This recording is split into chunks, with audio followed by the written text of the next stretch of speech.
This is the Randi Rhodes Show. To speak with Randi, dial 561-270-3844. That's 561-270-3844. We spend more money per pupil than any other country by far, and yet we're at the bottom of the list. Out of 40, we're ranked about number 40.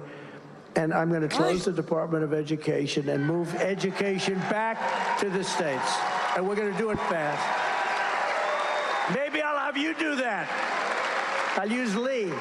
Maybe I'll have you. You could do it. That's not too easy. We'll get somebody great. We'll get Lee Zeldin is here with us tonight. I think that's a job for Lee. The only thing that's harder to understand with him is, like, why would anybody vote for him? He just spews random. He just randomly makes up. Now, 40 out of 40. 40 what? 40, what is he? What is 40? What is that? And Lee Zeldin's got to be like, great, I got to turn his dementia into reality. Wonderful. I mean, 40 out of 40. What is? I was just relieved you didn't say out of 40 we're 50th. You know what I mean? It's like, oh, who dodged a bullet? Yeah. I mean, it's so random. He just makes crap up. But here's the weird thing. The whole world is watching him. The whole world is watching her. The whole world is watching this presidential race because we are the guarantor of all things economic, all things free, all things,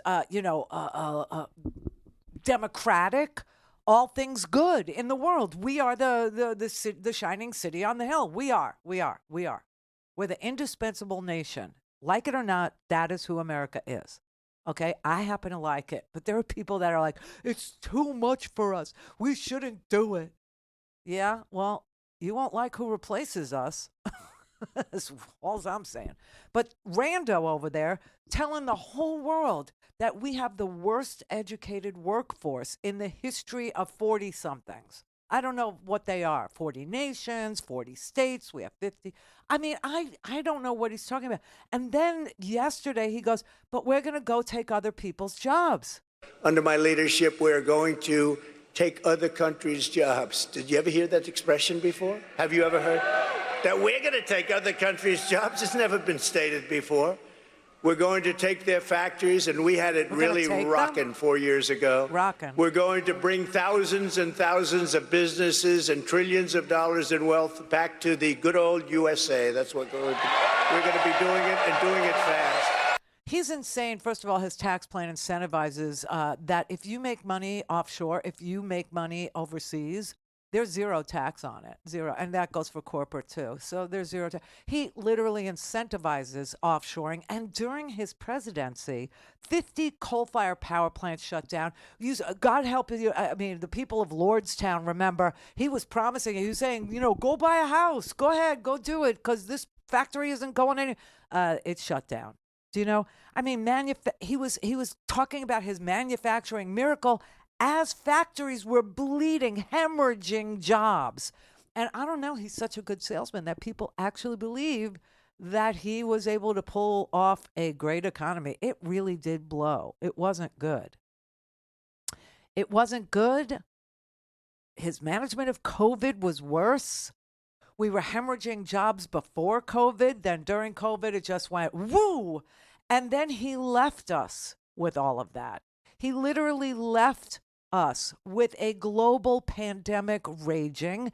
He left us with a hemorrhaging jobs market. He has the worst record since Herbert Hoover in job losses, right? And you could say, oh, it's because of COVID. Well, he was responsible for managing it, okay? And he blew it. He freaked. He glitched. I don't know what happened to him, but he didn't know what to do. He had no earthly idea who to listen to. He didn't know who to trust, because he trusts nobody but himself. And he himself had no freaking clue what to do. And then he just left, and all of this had to be fixed and repaired. And, breaking things is very easy, as we all know. Building things is very hard. Repairing things, even harder. You need the parts. A lot of moving parts. So I don't know what he's talking about. The supply chains were broken. Inflation ensued. Everything about his reign as, the president of the United States, which just makes me choke up like with bile that it could happen, but it did happen.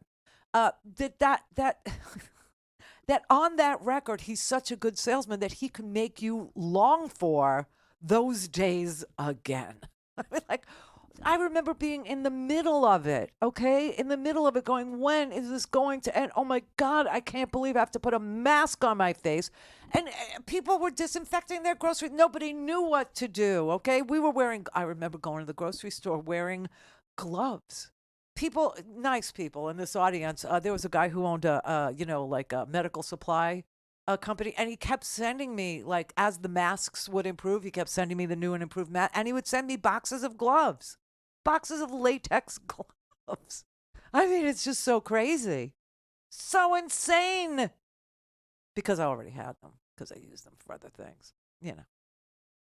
But this is really, I mean, his bizarre ramblings, okay? I mean, I guess if you're trying to turn this into a sunny, optimistic thing, I guess what you could say is that his crazy rambling has shined a light. I didn't go to college. Shined a light on how uninformed Americans really are and why we can't attract, some of the most important businesses on the planet to this place, because we just don't have an educated workforce. I guess that's, I don't know what to say, because it's close. Oh my God. It's close. It is. That's just a fact, okay? It's just a freaking fact. And if they win, I just oh God. Okay, I just need to show you what they're into, okay? What they're into. And this doesn't mean that this is what would happen. I'm just showing you what they're into, what they say they would love to do, what their goal is, what they hope and dream of for you, okay? Here is J.D. Vance. Should a woman be forced to carry a child to term after she has been the victim of incest or rape?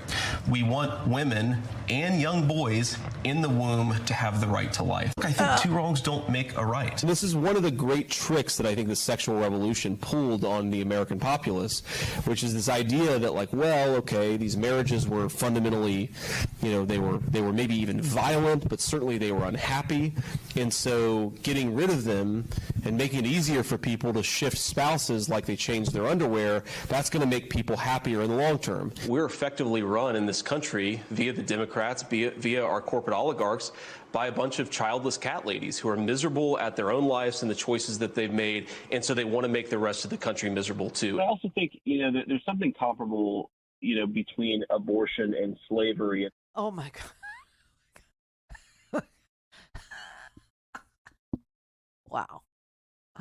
I mean, yeah, okay. So this is their hope and dream. This is the aspiration is to make you carry to term non-viable pregnancies, pregnancies that ensue after you've been physically raped, violated, acts of violence have been committed against your person, whether or not that was a rape by a stranger, date rape, your daddy, your mom's boyfriend, doesn't matter. The physical, trauma of that should be compounded with a pregnancy. And God help you if, something goes bad during the pregnancy because Mother Nature isn't cooperating with J.D. Vance's wet dream of a boy in the womb having the right to life, right? Because then you could bleed out. And they'll wait 20 minutes where they confab in the conference room of the hospital to figure out when it is that you are on death's door.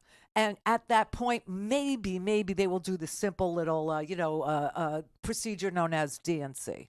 Maybe they will do that and stop you from dying of sepsis, meaning a bacterial infection that stops your heart. Maybe they will. Maybe they won't. And he doesn't really much care about the outcome. No, because and if that boy in the womb who had the right to life should actually be born, well, you're on your own. Pull yourself up from your booty straps. And booties to them mean something different than it does to all of us. Because they're humorless, see. They are humorless. They have absolutely no sense of joy. They have no lightness in their being. Everything with them is a competition. Everything with them is a threat. Everything with them is a chance to bully or call a name or somehow bop you around in their fantasy dystopian world that they want to craft, where they can, manipulate you and for their entertainment, of course, only. What do I mean by that? Well, there's no point to it, is there? No, there's no point.